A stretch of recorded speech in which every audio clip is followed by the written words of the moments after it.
In March 1947, Earl Louis Mountbatten and his wife Edwina arrive in New Delhi. The great-grandson of Queen Victoria and second cousin to George VI, Mountbatten brings a regal presence to the drama of India's independence. As the last viceroy, he bears responsibility for India's fate. 2nd of April, 1947. I have now completed my first week in office. I should like to be able to paint an encouraging picture of my first impressions, but feel it would be misleading if I did so. The scene here is one of unrelieved gloom.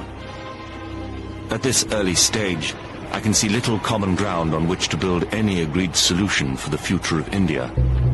The only conclusion I have been able to come to is that unless I act quickly, I may well find the real beginnings of a civil war on my hands.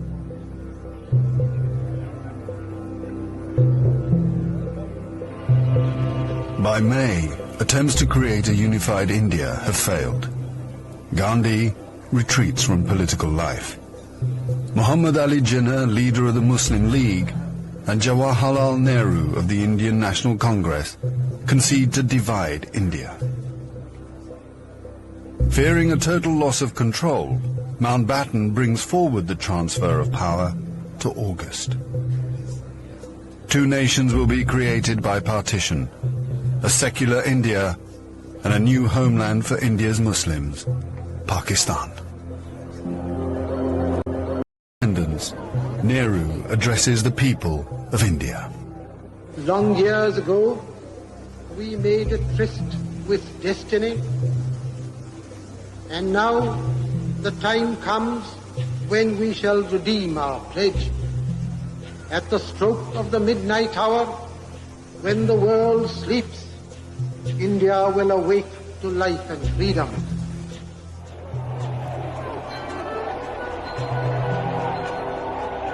The 15th of August, 1947.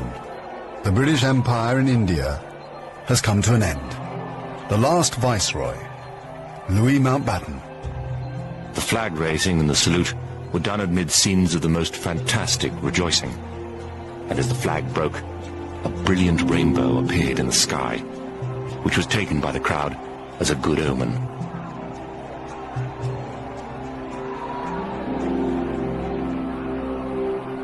Qasim Muhammad. On the 15th of August came freedom.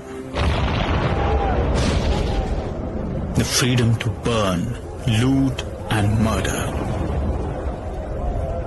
While Delhi and Karachi were celebrating, central Punjab was burning.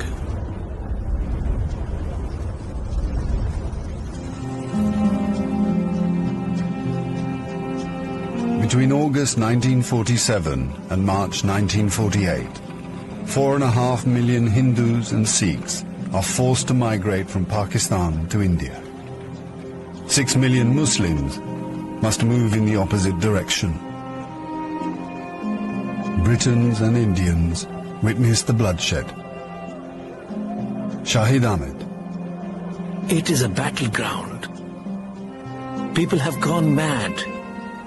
Trains to Pakistan are being looted and occupants slaughtered. We all knew that carnage was in the offing.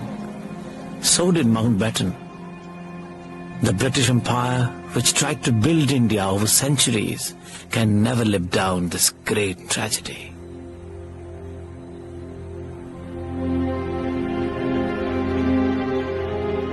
Lieutenant Colonel Hubert Boyd Hudson.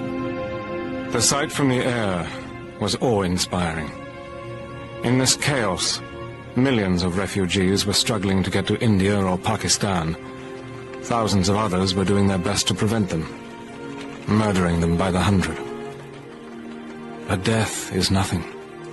There are things more terrible than death.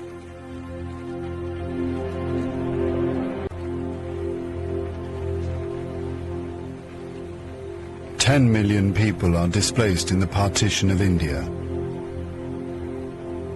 1 million are dead.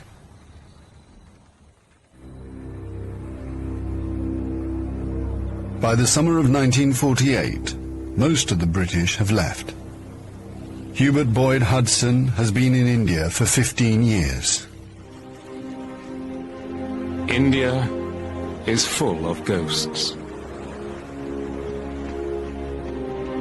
Houses I have lived in, now inhabited by Indians, remind me of the days which will never come again. When the Viceroy drove past with a cavalry escort in red coats, I have seen the greatness of the British in India, but now it is all ended, and we are the last to leave, the few who are trying to tidy up the mess which the sudden splitting of an old empire has caused. Britain has lost its greatest imperial possession.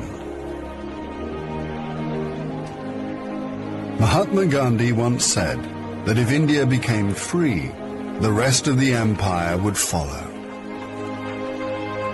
In the next 10 years, the fire of India's independence will spread around the globe, from the Middle East to Africa.